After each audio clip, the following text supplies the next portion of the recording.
سب کو مقبول ہے دعویٰ تیری یکتائی کا، روبرو کوئی بت آئینہ سیما نہ ہوا۔ السلام علیکم ناظرین، مرزا غالب کی بہت ہی مشہور غزل، بہت ہی معروف غزل درخور قہر و غضب جب کوئی ہمسا نہ ہوا، پھر غلط کیا ہے کہ ہمسا کوئی پیدا نہ ہوا۔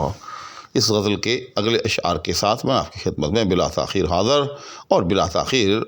اس شعر کی تشریح بھی شروع۔ تو شعر ہے، سب کو مقبول ہے دعویٰ تیری یکتائی کا، روبرو کوئی بت آئینہ سیما نہ ہوا۔ تو پہلے تو اس کی ہم وہ شرح کرتے ہیں جو کہ مروجہ شرح ہے، آج کل کی جو شروحات ہیں ان میں موجود ہے۔ تو اس کے مطابق غالب کہتا ہے کہ سب کو مقبول ہے دعویٰ تیری یکتائی کا، روبرو کوئی بت آئینہ سیما نہ ہوا۔ تو اس میں جو مخاطب کیا گیا ہے، یعنی تیری، سب کو مقبول ہے دعویٰ تیری یکتائی کا، اس سے مراد معشوق مجاز ہے، یعنی کوئی بھی حسین ہے، غالب اپنے محبوب کو، اپنے معشوق کو مخاطب کر کے کہہ رہا ہے کہ تو حسن میں یکتا ہے، اس میں کوئی شک نہیں کہ تو اپنے جمال میں یکتا ہے، عظیم المثال ہے، لاثانی ہے۔ اور یہ جو تیرا دعویٰ ہے کہ میرے جیسا کوئی حسین نہیں ہے، اس کو سب مانتے بھی ہیں، اس کو سب تسلیم بھی کرتے ہیں۔ اور دلیل کے طور پر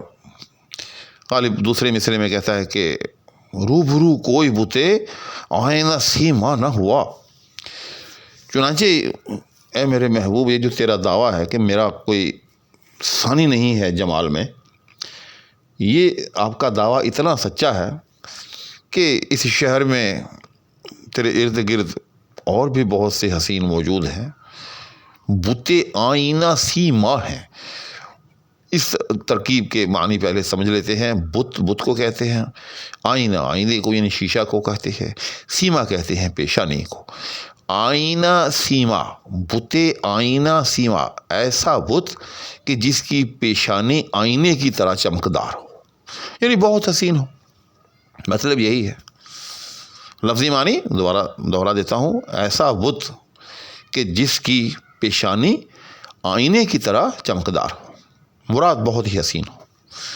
تو وہ کہتا ہے کہ روبرو کوئی بت آئینہ سیما نہ ہوا، کہ تیرے اس دعوے کی تردید کے لیے کہ تو کہاں سے کہنے لگا کہ میرے جیسا کوئی حسین نہیں ہے، یہ دیکھ میں تو اس سے بھی بڑھ کر حسین ہوں، یعنی آپ کے اس دعوے کی تردید کرتے ہوئے کوئی بت آئینہ سیما، کوئی بھی ایسا حسین کہ جس کی پیشانی آئینے کی طرح چمک رہی ہو، روبرو نہ ہوا، یعنی تیرے مقابل نہ ہوا، تیرے دعوے کی تردید کرنے کے لیے حاضر نہ ہوا۔ الخلاصہ یہ کہ سارے شہر میں تیرے جیسا کوئی حسین نہیں ہے، اور تو اپنے اس دعوے میں کہ میرے جیسا کوئی حسین نہیں ہے سچا ہے۔ لیکن جیسے میں نے عرض کیا کہ یہ وہ شرح ہے جو کہ عام مروج شروح میں ملتی ہے، لیکن میں ناچیز کو اس شرح پر شرح صدر نہیں ہوتا، میں اس شعر کو ایک اور زاویے سے دیکھتا ہوں۔ میں سمجھتا ہوں کہ اس شعر میں غالب نے اسی طرح سے ایک نکتہ سنجی یا ایک نکتہ، ایک شاعرانہ نکتہ جو ہے وہ پیدا کیا ہے۔ یہ الگ بات ہے کہ اس نکتے کا حقیقت سے کوئی تعلق نہیں ہے، لیکن بہرکیف اس میں غالب نے ایک شاعرانہ جو ہے، ایک لطافت، شاعرانہ نکتہ سنجی جو ہے اس سے کام لیا ہے۔ وہ کیا ہے، اس کو سمجھنے کے لیے میں سمجھتا ہوں کہ یہ شعر جو ہے، غالب نے یہ جو کہا کہ سب کو مقبول ہے دعویٰ تیری یکتائی کا، یہ تیری جو ہے، اس سے جو ہے وہ اللہ جل شانہ کی جو ذات ہے، یعنی معشوق یا معبود حقیقی جو ہے، معشوق حقیقی کہہ لیں آپ، اس کو مخاطب کیا ہے غالب نے، کیونکہ یکتائی کا جو لفظ ہے، جبکہ یہ مطلق آیا ہے، اس کے ساتھ یہ نہیں مذکور کہ کس چیز میں یکتائی ہے، تو یہ بالعموم جو ہے یہ الوہیت اور وحدانیت کے معنی میں ہی یہ لفظ استعمال ہوتا ہے، یعنی اے خدا، سب کو مقبول ہے دعویٰ تیری یکتائی کا، یعنی ظاہر ہے اللہ جل شانہ لا الہ الا انت سبحانک انی کنت من الظالمین، اللہ جل شانہ نے قرآن کریم کے اندر ایک نہیں دو نہیں سینکڑوں مرتبہ یہ دعویٰ جو ہے اللہ تعالیٰ کا ہے، اور اسی دعوے کے ساتھ ہی جو ہے سارا جو ہے دینیات کا نظام جو ہے وہ قائم ہے۔ وَإِلَٰهُكُمْ إِلَٰهٌ وَاحِدٌ، کہ تمہارا معبود ایک معبود ہے۔ تو غالب کہتا ہے کہ سب کو مقبول ہے دعویٰ تیری یکتائی کا، کہ اے خدا یہ جو تیرا دعویٰ ہے کہ تو اکیلا ہے، یہ سب کو مقبول ہے، سب اسے تسلیم کرتے ہیں، یعنی جو بھی تسلیم کرتا ہے وہ سو تسلیم کرتے ہیں۔ آگے وہ جو میں نے عرض کیا کہ اس میں ایک شاعرانہ لطافت غالب نے جو ہے وہ نکالی ہے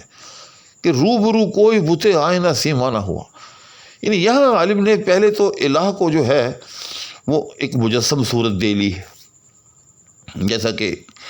مشرکین کے ہاں جو ہے الہ جو ہے وہ مجسم صورت کے اندر موجود ہے، یا اسی طرح سے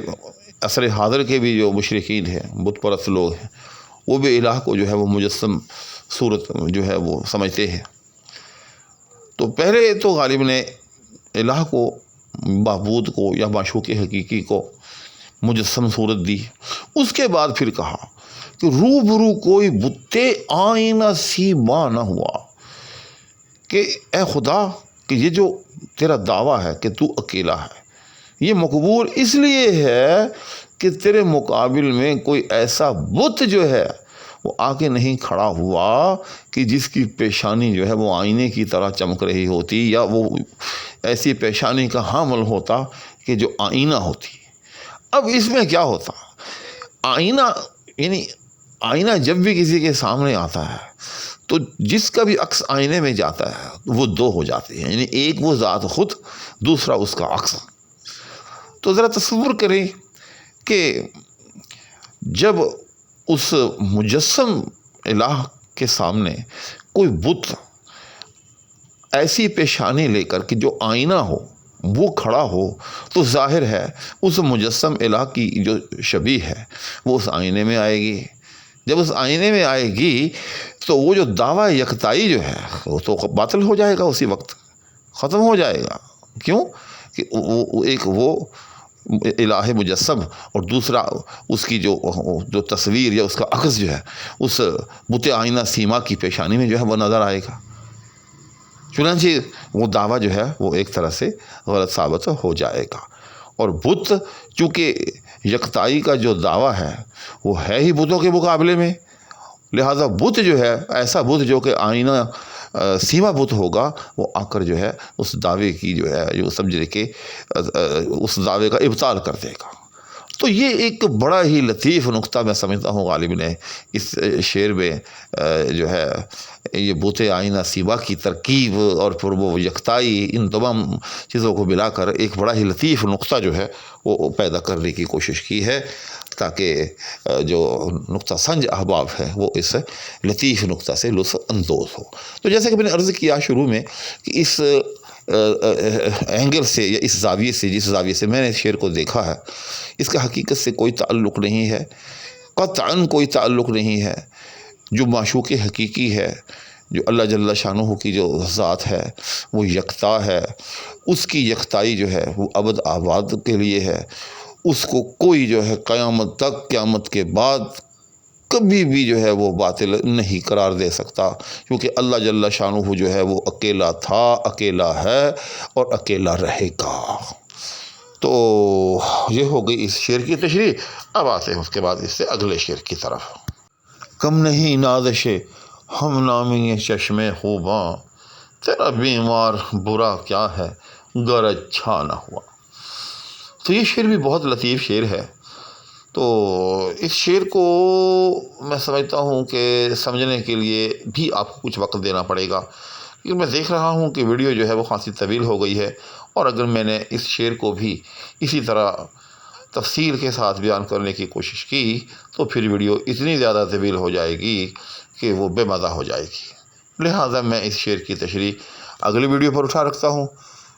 اور آپ سے یہیں اجازت چاہتا ہوں، دعاؤں کی درخواست کے ہمراہ۔ اپنا خیال رکھیے گا۔ اللہ حافظ۔